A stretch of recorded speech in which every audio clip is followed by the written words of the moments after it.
ទេវីនារីស្រីម្លឹងកាយនឹកប្តីស្វាមីធ្លាប់ណាំងធ្នមបីបំពុំមានទោះខំគត់ខំផ្ទងដែលខ្ចោះនេះគឺបាបគ្រោះមានមនុស្សទូរយសឆក់យកណាបាឆក់យកណាបានពេលសាយពេលផ្ទុំពេលស្របមកស្រងឲ្យស្រ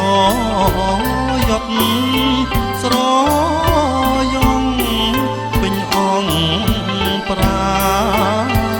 នស្រមៃឃើញយ៉ាងមាន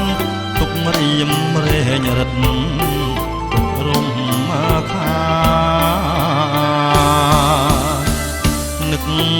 តាកលយ៉ាងពុំគួរឃ្លាតបានស្ទើរប្រឡាយ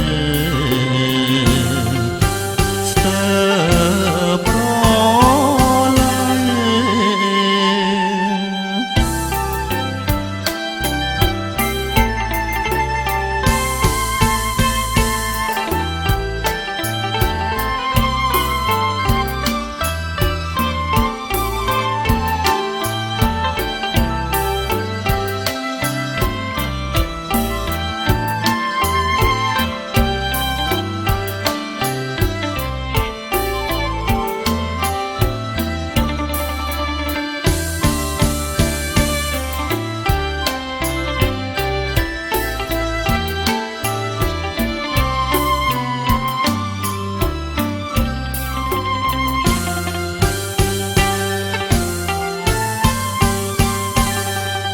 សព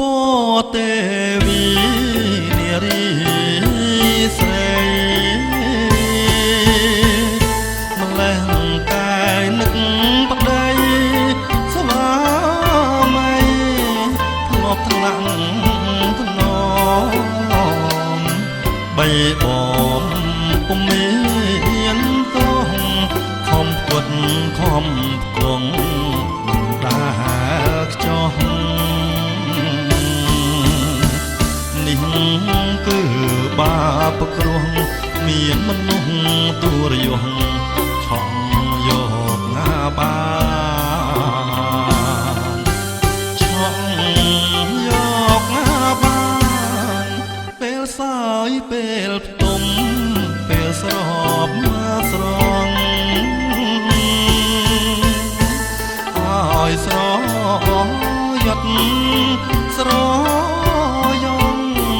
ពេញអងប្រានស្រមៃឃើញយ៉ាងមានទុករៀមរែងរិតរំខាននឹកតាកលយ៉ាងពុំគួរឃ្លាតបានស្ទើរប្រ